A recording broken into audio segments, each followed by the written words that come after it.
सेवा का अर्थ किसी का दुख मिटाना नहीं है, अपितु अपना सुख बांटना है। सुख के व्यय होने पर राग निवृत्त हो जाता है और हृदय त्याग तथा प्रेम से भर जाता है।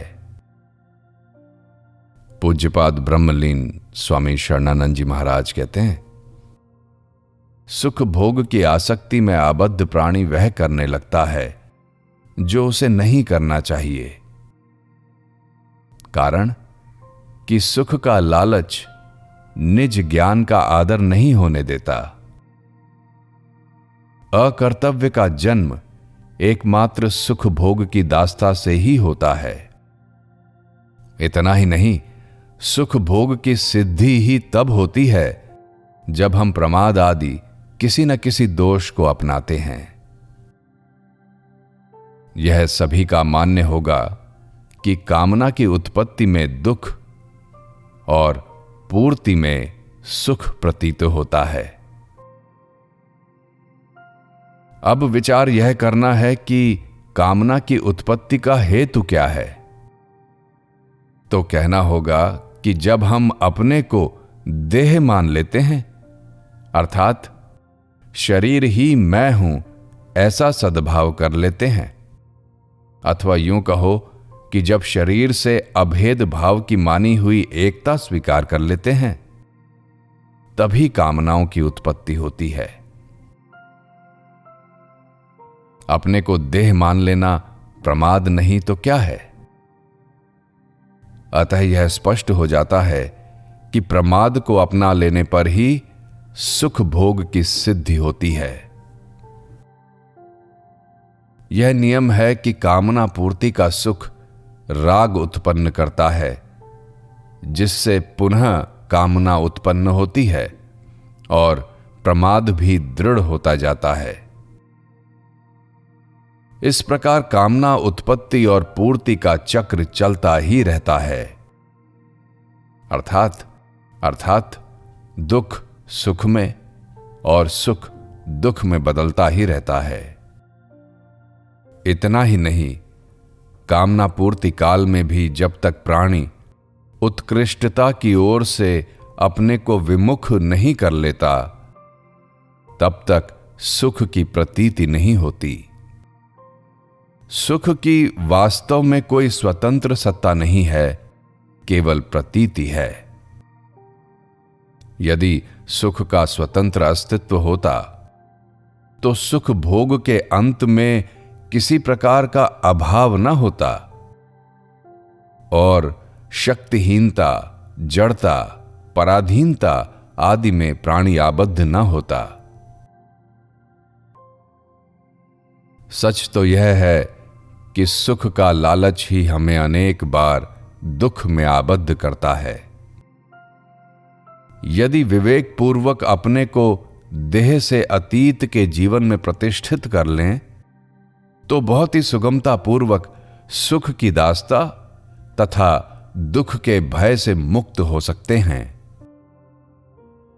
अब यदि कोई यह कहे कि सुख का अस्तित्व नहीं है, तो हमें शरीरादि वस्तुओं की प्राप्ति से सुख क्यों होता है? तो कहना होगा कि शरीर आदि वस्तुएं संसार रूपी सागर की लहरें मात्र हैं। जब हम समस्त संसार को अपना न मानकर केवल उसके कुछ अंश मात्र को अपना मान लेते हैं, तब उस अंश मात्र के अभिमान को स्वीकार कर सुख का भोग करते हैं। समस्त संसार की कुछ वस्तुओं को अपना मान लेना कोई बेईमानी नहीं है।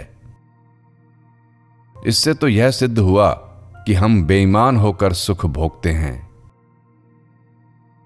अब यदि कोई यह कहे हम समस्त संसार को अपना मान लें, तो क्या सुख ना होगा? तो कहना होगा कि कदापि नहीं। कारण कि समस्त संसार तो अनेक प्रकार के अभावों, क्लेशों तथा विपत्तियों से निरंतर पीड़ित है। तो फिर उसको अपना मानकर कौन सुखी हो सकता है? अर्थात कोई नहीं। संसार को अपना मानकर तो संसार से मिली हुई वस्तुओं को अपने से दुखियों को भेंट कर सकता है, सुख नहीं भोग सकता, जो वास्तव में ईमानदारी है। हम अपना अस्तित्व खोकर ही शरीर आदि वस्तुओं द्वारा सुख भोगते हैं, अर्थात जब तक हम वस्तु, अवस्था, परिस्थिति आदि से अपना मूल्य नहीं घटा लेते हैं, तब तक वे हमें सुखद प्रतीत नहीं होती। अतः यह स्पष्ट हो जाता है कि हम अपना विनाश करके ही सुख की दास्ता में आबद्ध होते हैं। विनाश का अर्थ है चिन्मय नित्य जीवन से विमुख होकर जड़ता में आबद्ध होना। जब तक हम अपने को पराधीन नहीं बना लेते, तब तक भी सुख भोग की सिद्धि नहीं होती। यद्यपि पराधीनता किसी को अभीष्ट नहीं है, तथापि सुख के लालच ने हमें अपनी नित्य स्वाधीनता से विमुख कर दिया है। सुख की प्रतीति किसी न किसी संयोग से होती है। प्रत्येक संयोग स्वभाव से ही वियोग में विलीन हो जाता है। अतः यह स्पष्ट हो जाता है कि संयोग की दास्ता ही हमें पराधीन बनाती है और वियोग के भय में आबद्ध करती है। इतना ही नहीं, नित्य योग से विमुख कर देती है, जो वास्तव में जीवन है। क्या हम बिना हृदयहीन हुए सुख का भोग कर सकते हैं? कदापि नहीं। सुख भोग में प्रवृत्ति तभी होती है जब हम दुखियों की ओर से विमुख हो जाते हैं। दुखियों को बिना अपनाए क्या हृदय में करुणा उदय हो सकती है? करुणा के बिना आसक्ति मिट सकती है? अनासक्ति के बिना क्या कोई उदार हो सकता है? उदारता के बिना क्या कोई महान हो सकता है? महानता के बिना क्या कोई अमृतत्व प्राप्त कर सकता है? कदापि नहीं। अतः यह स्पष्ट हो जाता है कि कोई हृदयशील प्राणी सुख नहीं भोग सकता। हां, यह अवश्य है कि सुख का सदुपयोग कर सकता है। सुख का सदुपयोग सेवा है, क्योंकि सेवा के बिना सुख भोग की आसक्ति मिट नहीं सकती। पर सेवा वही कर सकता है जिसका हृदय पराये दुख से भरा रहे। सेवा का अर्थ किसी का दुख मिटाना नहीं है, अपितु अपना सुख बांटना है। सुख के व्यय होने पर राग निवृत्त हो जाता है और हृदय त्याग तथा प्रेम से भर जाता है। त्याग से चिर शांति और प्रेम से अगाध अनंत रस अपने आप प्राप्त होता है, जो मानव की मांग है। अतः यह स्पष्ट हो जाता है कि सुख भोगने से तो अनेक दोष उत्पन्न होते हैं और सेवा द्वारा सुख का सदुपयोग करने से प्राणी का कल्याण तथा सुंदर समाज का निर्माण होता है, जो वास्तव में मानव जीवन है।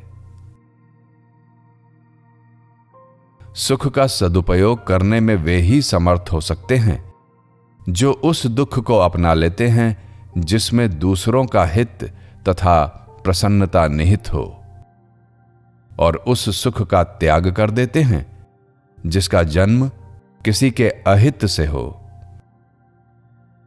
अतः हमें सावधानी पूर्वक उस सुख का त्याग करने के लिए सर्वदा प्रस्तुत रहना चाहिए जिससे दूसरों का ह्रास हो,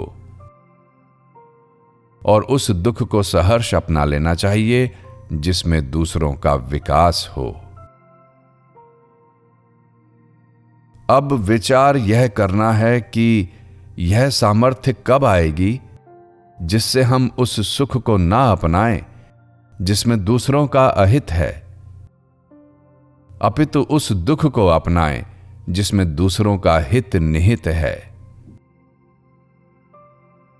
तो कहना होगा कि वह सामर्थ्य उन्हीं साधकों में आती है जिनकी प्रत्येक चेष्टा ज्ञान पूर्वक होती है। ज्ञान पूर्वक की हुई प्रवृत्ति अहित से हित की ओर ले जाती है। यदि हम प्राकृतिक रचना का यथेष्ट अध्ययन करें तो यह स्पष्ट हो जाता है कि कर्मेंद्रियों का उचित कार्य ज्ञानेंद्रियों के प्रकाश में ही होता है। ज्ञानेंद्रियां संकल्प के अनुरूप ही कार्य करती हैं। संकल्प में शुद्धता विवेकवती बुद्धि द्वारा आती है और बुद्धि का ज्ञान उस अनंत नित्य ज्ञान से ही प्रकाशित होता है। अतः हमारा प्रत्येक कर्म ज्ञान के प्रकाश में ही होना चाहिए। निज ज्ञान का आदर करने पर प्रमाद शेष नहीं रहता। उसके मिटते ही हमें अपने कर्तव्य का यथार्थ ज्ञान हो जाता है और फिर हम बहुत ही सुगमतापूर्वक वर्तमान परिस्थिति का सदुपयोग कर सकते हैं। वर्तमान का सुधार होते ही बुरे संकल्प मिट जाते हैं और भले संकल्प स्वतः पूरे हो जाते हैं तथा निर्विकल्पता आ जाती है। ज्यों-ज्यों निर्विकल्पता सबल तथा स्थायी होती जाती है, त्यों-त्यों आवश्यक शक्ति का विकास और उत्तरोत्तर पवित्रता स्वतः आ जाती है। पूर्ण पवित्रता आ जाने पर प्राप्त शक्ति का सदुपयोग होने लगता है और फिर सभी निर्बलताएं स्वतः मिटने लगती हैं, अर्थात अपने बनाए हुए सभी दोष मिट जाते हैं। निर्दोषता आते ही गुणों का अभिमान भी गल जाता है और फिर सीमित अहम भाव शेष नहीं रहता। उसके मिटते ही दिव्य चिन्मय जीवन से अभिन्नता हो जाती है। अतः यह स्पष्ट हो जाता है कि वर्तमान के सुधार में ही अपना हित निहित है।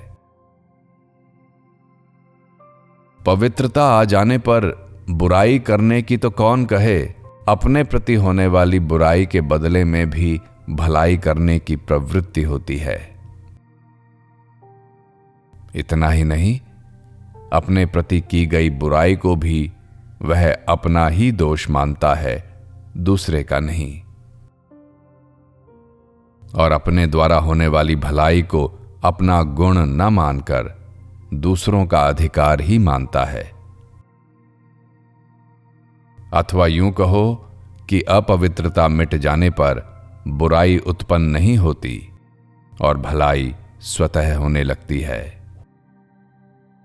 और फिर समस्त विश्व एक जीवन से भिन्न कुछ नहीं मालूम होता। सेवा, त्याग और प्रेम जीवन हो जाता है, करना नहीं होता। कारण कि पवित्रता अनंत का स्वभाव है, कर्म नहीं। अतः पवित्रता प्राप्त करने के लिए सुख की दास्ता का त्याग कर वर्तमान का सदुपयोग करना अनिवार्य हो जाता है, जो वास्तव में मानव जीवन है।